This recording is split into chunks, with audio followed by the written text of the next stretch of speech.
Welcome to Regression in 5 minutes. In this video, we will describe a full machine learning pipeline to cover the concepts of linear regression. When tackling a problem with ML, the situation mostly looks very similar.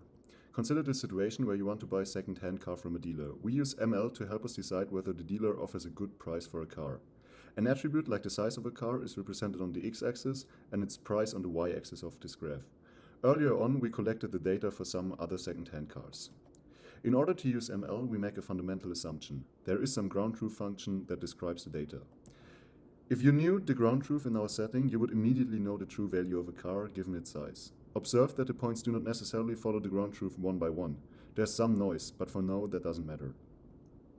ML is all about finding a good approximation of the ground truth to make a useful prediction for a new data point. In our case, the price of the car we want to buy. There are some problems when trying to approximate the ground truth. Remember that the only thing we have access to is the price the cars were sold for. In particular, we have no idea what the ground truth looks like.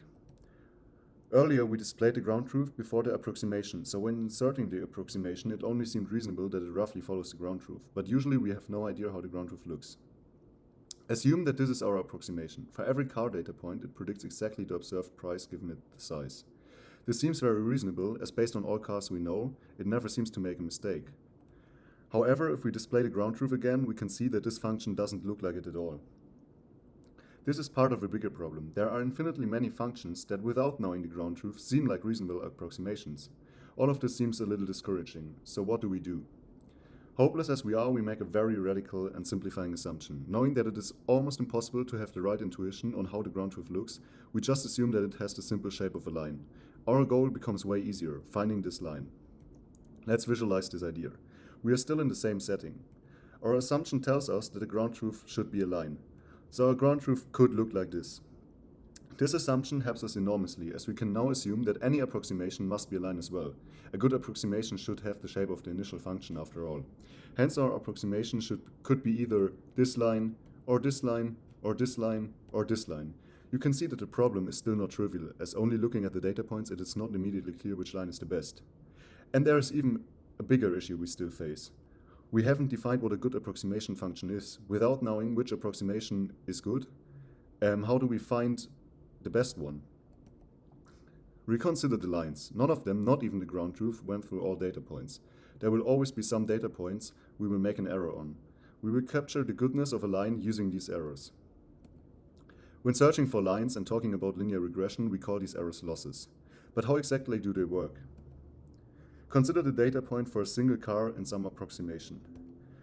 If we make a prediction for the particular size, we would get a different price for that car. In fact, we would predict this point. Hence, in predicting the value for the actual data, our approximated function makes an error. This loss is characterized by the distance between the predicted and actual point. The way we define the loss is pointwise. For each single point, we compute the distance between actual and predicted value. A very common loss function, which we will continue to use, is the quadratic loss. It is defined as the square of the distance between the actual value and the predicted one. Intuitively, this makes us prefer being rather close to all points than being very close to some but far away from others. That way, we get a loss for every single data point.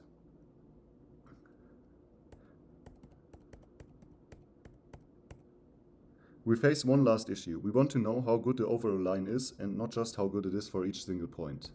To obtain an overall loss that tells us about the quality of the approximation we found, we just average all the pointwise losses. This is exactly what the given formula does.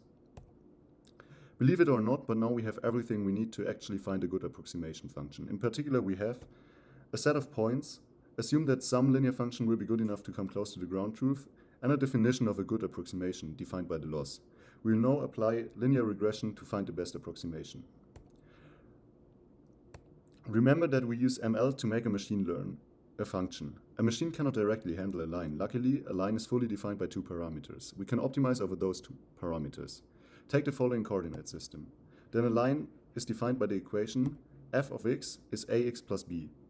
You should have seen this equation at some point in your school career, and are probably used to the parameters a and b. In machine learning, we usually talk about weights, and to align with the canonical notation, we will use w1 and w0 as the names for our parameters from now on. Let's observe the effect of changing these parameters. If we increase w1, we make our line steeper. If we increase W0, we move our line up. By changing the parameters W1 and W0, we can get a lot of different lines. For example, this one, or this one, or this one. It goes even further. By considering any combinations of parameters W1 and W0, we can describe any line that exists. This set expresses all lines that exist by considering all parameters. Up to now, we used size as the only attribute of a car. Usually, we will look at many attributes like size, age, brand, and so on. In general, we can have some number n of attributes. We generalize our setting in higher dimensional space. A linear function is a plane in 3D and a hyperplane for any higher dimension. The only thing that changes is that for any dimension, we add one more component to control the steepness in that dimension to W1. That's it. By again considering all possible parameters, we get the following set of functions we use to find an approximation in dimension n. How does this look? In 3 dimensions, it is very simple. Instead of lines, we get planes and consider the distances of points to this plane as our loss. Finally, we can capture our goal in a way that the machine can solve it. We want to find the weights that describe the linear function that minimizes the loss we defined. Let's go back to 2 dimensions and lines. To do so, we start with some randomly chosen line. This line will have an initial loss. And remember that we have chosen the quadratic loss, so it looks like this. And as we don't optimize over any function f anymore, but over concrete weights for linear functions, our error actually looks like this. This loss function has some shape. For now, just assume that it somewhat looks like this. Our line we started with is defined by weights and has a particular loss, so we can plot it on the graph. Now, we slightly change these weights to hopefully have a lower loss. Remember, changing weights just corresponds to moving the line up or down and rotating the line. This new line gives us new pointwise errors. If we average over these pointwise losses, we get a loss for this new line, which we can again plot on the loss graph. And indeed, we found a better choice of weights. We want to find the weights that make the loss as small as possible. That is to achieve the minimum in the graph of the plotted loss function, which is here. Your computer can do this by calling an optimization algorithm. This algorithm gradually finds new weights which correspond to new lines which make the loss smaller and smaller until the perfect weights are discovered. For now, just be aware that such algorithm exists. There are several videos on this channel that treat optimization. Let's visualize what this algorithm does. In the next step, it may find this line, which results in an even smaller average loss. And then it may find this line, which again results in an even smaller loss. And indeed, it has managed to find the minimum possible loss. Let's go back to the 3D setting. The same happens here. We start with a random plane we select with some initial loss.